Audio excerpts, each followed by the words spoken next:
нархи арз.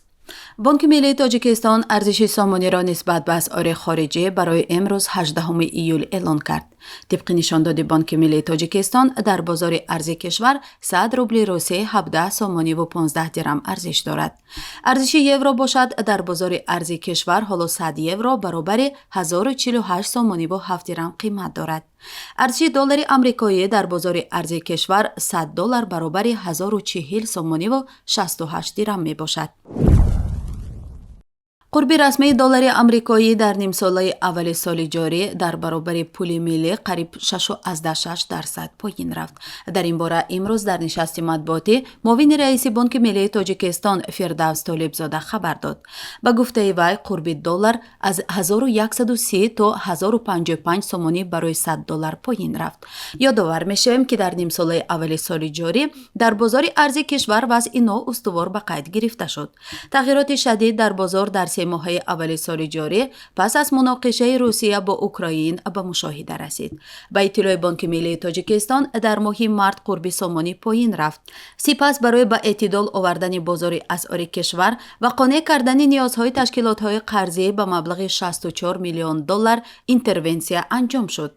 ёдовар мешавем ки он вақт пас аз анҷоми ислоҳи якдафинаи бонки миллии тоҷикистон қурби сомонӣ дар сатҳи 1300 сомонӣ барои 100 доллар муқаррар шуда буд. нархи тилло. қурби тилло дар бирҷаҳои Лондон субҳи имрӯз 1705 доллару 78 сент барои 1 унс таъин шуд. қурби тилло дар бозор имрӯз 1836 доллар барои 1 унс таъин шуд. бозори тилло доду ситадро имрӯз аз 1825 доллар барои 1 унс оғоз кард. нархи максималӣ 1844 ва ҳадди аққали нархи тилло барои 1 унс 1823 доллар таъин шуд. нархи нафти хом. нархи миёнаи фурӯши ҳар бушка нафти хоми таҳвили моҳи оянда дар биржаҳои Intercontinental Exchange ва Brent Futures London 100 доллару 76 сент муомила шуд. нархи миёнаи ҳар бушка нафти хоми таҳвили моҳи оянда дар биржаҳои New York Mercantile Exchange ва Lightspeed Oil New York 97 доллару 30 сент муомила шуд. ҳаҷми маҷмӯи маҳсулоти дохилии тоҷикистон дар 6 моҳи имсол 46 миллиарду 200 миллион сомониро ташкил дод. таври вазири молияи тоҷикистон Файзиддин Қаҳҳорзода имрӯз ба хабарнигорон маълумот дод, суръати афзоиши маҷмӯи маҳсулоти дохилӣ дар давраи ҳисоботӣ 7.4% ташкил дод.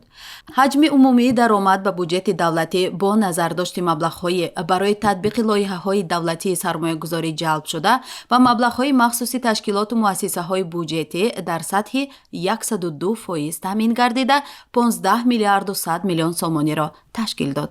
ба буҷети давлатӣ 7 миллиарду 300 миллион сомонӣ аз даромади дохилӣ ва 3 миллиарду 400 миллион сомонӣ аз дигар фаъолияти иқтисодӣ ворид шуда, 1 миллиарду 200 миллион сомонӣ ба буҷети давлатӣ аз ҳисоби маблағҳои махсуси ташкилотҳои буҷетӣ ворид карда шуд.